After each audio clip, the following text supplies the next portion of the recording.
hello, I'm Kråkan, also known as Corvus Cornix, and welcome to Yacc, yet another Crowcast where I pick a game, I play it for a week, and then I'll talk about it.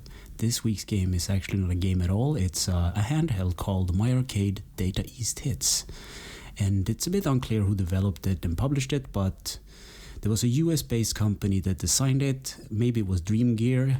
Then there's another company called Gmod Corp, and it was licensed by Marvelous USA. So a little bit of background story and perhaps a bit of spoilers, I guess. So I saw this game, this handheld, at my local electronics boutique, and I knew it was kind of bad from the start, but I picked it up anyway because it might make a good review after all.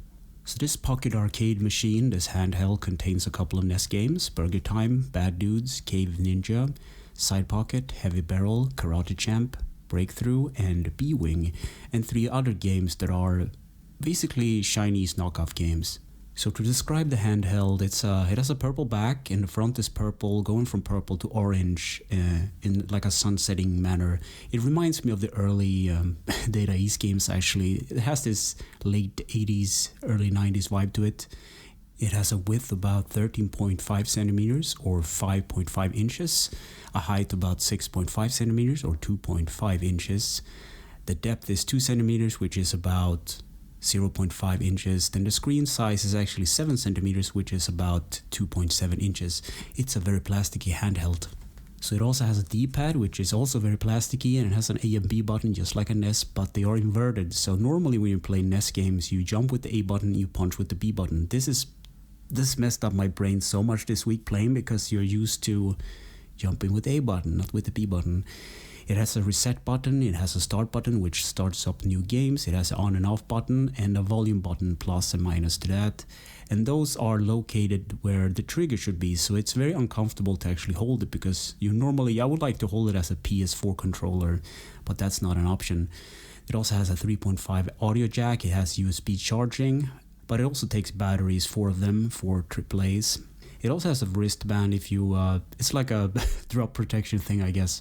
So every time you start this little handheld console, the music is fully blasted. Of course you have the volume control, but it's kind of annoying always forgetting that you have to be on the trigger like to lower the volume every time. So I was thinking about opening it up to see what's inside, but it was so weird because I have a lot of bits, everything from Phillips screwdrivers to Nintendo's official, Game Boy screwdrivers thingies, but none of them actually fit the screws. So I don't know what they're doing back there in China. I have no idea. So I couldn't actually open it. Another funny thing was it came with a manual, and the manual was in 9 different languages. I kid you not. I was like, what? So ambitious. And it also had a mini poster with all the other mini arcade titles like, Bobble Bobble, Mega Man, and all such. So I don't know. This is just a waste of money. So gameplay. 8 titles from Data East, and the rest are, 300 other bonus titles from some Chinese developer. Control, the D-pad is movement, the A button is shoot, and the B button is jump, completely reversed. The start button starts a game, the reset button resets to the menus, and the power is, on and off, and there's a volume button, and that's about it. Graphics. So the color display is actually really good, but it's so small so you can't make up things. You have to have it like right in your face to even see anything. It's so small. Sound and music.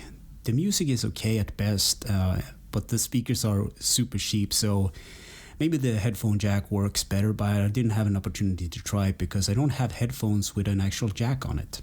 In conclusion, I wrote, no, God, no, play something else. The only good titles on this game is the original titles, the Data East ones, and the biggest problem with it is that the buttons are swapped from A to B, which just broke my brain. There are no other good titles than that, and you have the 300 other shovelware that just is in there. But on the positive hand, if I had this as a kid, I would have been super happy on long trips because it has a backlit screen and it has way too many games. And back then, when I was a kid, I didn't really care about the quality of the game. I just wanted to play something because remember, I'm pretty old, so I grew up with the Game & Watch and Game Boy, so if a Game & Watch can entertain me, then this would have been perfect for me as a kid. But today, I can recommend it. If you collect these things, I can see the value because they actually look kind of good, these mini consoles, these handhelds, especially the Bubble one and the Mega Man. But otherwise, stay away from this, and now you know you shouldn't buy one because I did. So anyway, thanks for listening and or watching, and take care.